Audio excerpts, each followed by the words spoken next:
Good morning, sir. Today, me and my group, me and my members, Nisa and Varshaa will be presenting the employment law and employee relations. Point for starters, Malaysia's thriving economies and favorable business environment make it an attractive destination for international investors and organizations. So, in order to establish a corporate presence in Malaysia, compliance with employment legislations and labor laws is essential. The Employment Act of 1955 forms a cornerstone of Malaysia's labor regulations, and the governing aspects such as working hours, minimum benefits, and employee rights. So our presentation will explore the application of the Act, its key provisions, and the implication for non-compliance. And the labor regulations of Malaysia is actually administered by the first schedule of the Employment Act, which is 1955, are solely applicable to employees who have entered into a service contract with an employee whose monthly earnings do not exceed 2,000 ringgit, regardless of the occupations. Then the employee who have entered into a contract of employment with employers and whose monthly earnings surpass 2,000 are involved in the following, which is manual labor, maintenance and operation of any mechanically propelled vehicles, supervision of other employees engaged in manual activities, any vessel registered in Malaysia, as well as domestic service. Next slide.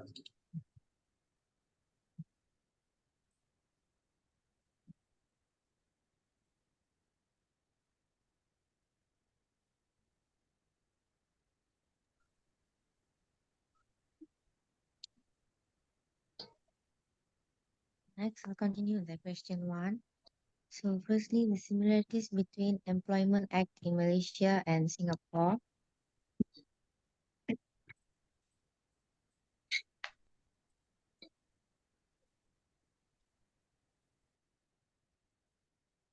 Both acts aim to safeguard the rights and welfare of employees. They establish regulations on working hours, rest days, and fair compensation. Both acts provide confidence to annual leave, public holidays, and protection against unjust dismissals. Regulations concerning employee benefits like maternity leave and sick leave are delineated. So the differences of both acts are Coverage Malaysia Act applies to specific groups,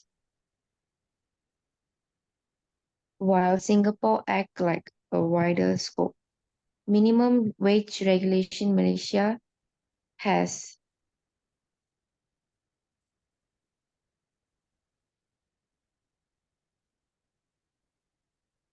stringent regulations, whereas Singapore relies more on market dynamics.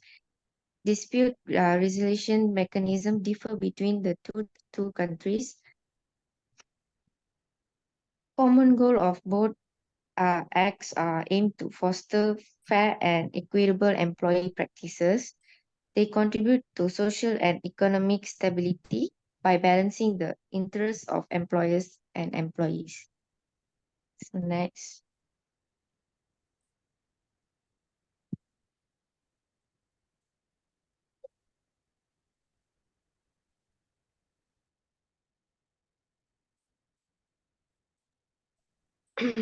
Okay, talking about the question 2 is the recommending the new provision for incorporation in the Malaysia Employee Act. So we are choosing the compare the Malaysian Employment Act with the similar act in the other country is Singapore. Based on our review, the new provisions Employee Act in the Malaysia and Singapore, employee compared to Singapore set a labor law, the employee and employers need to adhere to.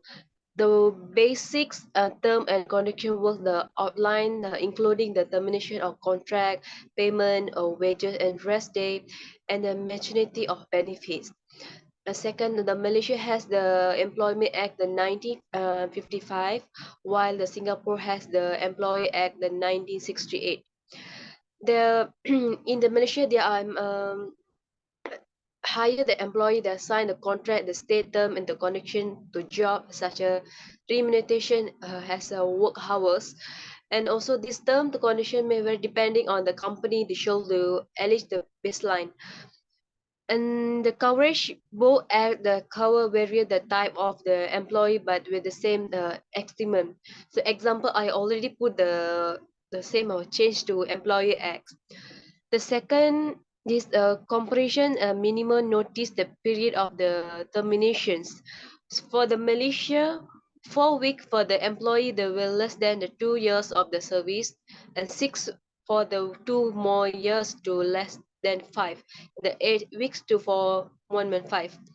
For this is the employee Malaysia working hour the minimum benefit they're giving like employee leave and employee medical leave explore the continue to fail to complain. This labor or relations Malaysia give administered by the first schedule for the employee act like 1955 slowly the abuse. So employee would have to service contract the employee whose the monthly earning to do not exceed 2,000 regarding the occupations. For the important or notice periods, both act require a notice termination from the employee and the employer. Units are otherwise state in the contracts.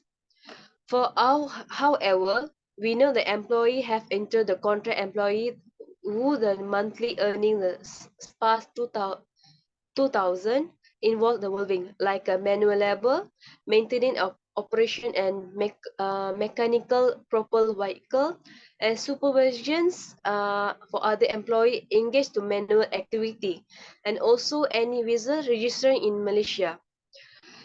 And however, they got too many benefit working at the Singapore. So both act the require notice terminated from the employee to get ensure ample for the time necessarily permitting to balancing their overall social economic stability respective of country. So that's all my part.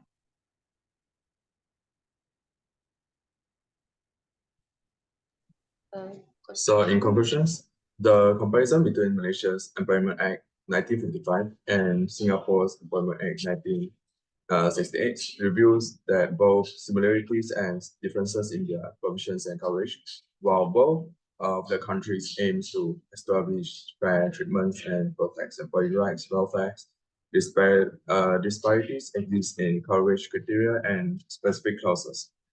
Insights from Singapore Acts would inform potential improvements to Malaysia legislations, particularly in clarifying the coverage criteria and adapting notice periods rules to align with the current labor practices. Overall, both acts play crucial roles in promoting fair labor practices and fostering positive working environments, contributing to the stabilities and progress of their respective economies. And that's all from us. Thank you so much.